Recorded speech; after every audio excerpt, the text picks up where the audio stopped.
Hi, my name is Thomas Gosling. I'm an optometrist practicing in Denver, Colorado.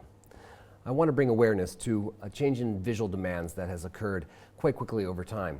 Let's look back at the past 30 years. In the 1980s, computers came out, and we use these things at about 3 to 4 feet away from our viewing distance. This demand on the eyes from the computers eventually led to what we call computer vision syndrome. But let's fast forward. If you look back into 2007, the first smartphone came out, just 10 years ago. We now hold these phones much closer than we have ever looked at any screen before, typically held at about 8 to 14 inches in distance. These are backlit displays and very difficult for our eyes to accommodate on. And we're doing everything on these devices, gaming, tweeting, texting. Let's take a look at the tablet. If we realize the tablet came out in April of 2010, in seven and a half years, this device has outsold computers. So we must understand that the world has changed in the way that we perceive it, with the demands on our eyes being ever so great. In 2017, Hoya conducted a global focus group to see how people were utilizing their eyes and to see how they're using their devices and alternating their viewing distances. They broke the group into 2 different groups.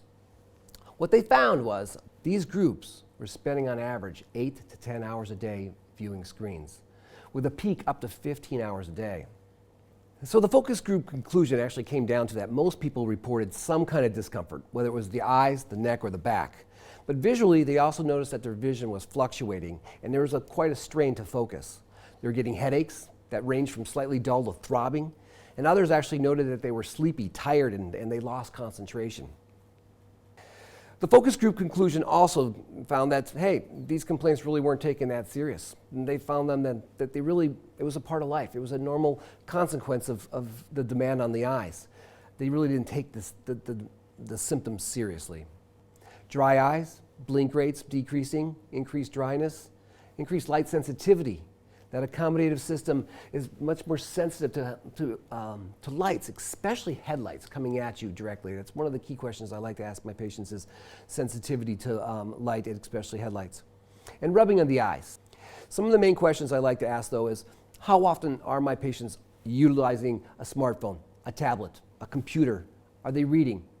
And then I correlate how frequently they're using these devices with the symptoms. And if these symptoms are high and the amount of time they're spending on these devices is high, it definitely gives me a reason to discuss this with my patient and to delve in deeper on how best to relieve these symptoms. I also like to ask my patients how many hours a night they're sleeping, because if I know how many hours a night they're sleeping, then I know how many hours they're awake. And if I know they're awake for 16, 17 hours of the day, and they're spending 12, 14, 16 of those hours that they're telling me at near, then we really want to make that discussion as what their primary pair of glasses really should be, or what they should be doing on a regular basis. So the focus group came to a conclusion that they would be curious to know if there is a product out there that could help them and help relieve the digital eye strain. Something that can protect versus fixing it, something that can postpone or lessen the symptoms of digital eye strain. But they really wanted to know that, first of all, can you prove to me that it works? Can you give me a demonstration? You know, you've explained it and I understand, I have it, but I'm not going to purchase something that I don't know is really going to work.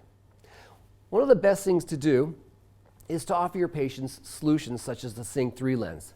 The SYNC III lens is a lens that has an additive boost that gives your patient that relaxation effect throughout the day as they're looking at their devices and their near screens. The SYNC lens actually comes in 3 different powers. It comes in a SYNC V, which is a 0.57. It comes in a SYNC IX, which is a 0.95, and a SYNC I III, which comes in a 1.32 dioptric boost. Pretty much in my office, I'm using the SYNC lens on every patient as a standard single vision lens. Pretty much anyone who spends more than 2 hours a day looking at digital devices should be in a lens that offers some type of boost, whether it's a 0.57 up to the 1.32 diopters. What I love about Hoya is always innovating new technology. They're always ahead of the game. And with the SYNC III, they've come out with 3 different distinctive zones versus just one standard lens that covers everybody. And as doctors, it's important to understand what lens may work best. These are tools that can be used with your patients to allow them the greatest amount of relief. We really need to understand that single vision lenses should not be looked at the same way anymore. In the past, it was simple to prescribe a single vision lens to someone under the age of 40. But now with the new demands, we must rethink this. If you take a look at who wears typically single vision lenses, it's going to be your children, your young adults, those millennials between 20 and 37. And there are also presbyopes that don't want to wear glasses. There's a paradigm shift in the direction of lens prescribing, where it used to be single vision lens, and then it moved into progressives. And now we have an in-between.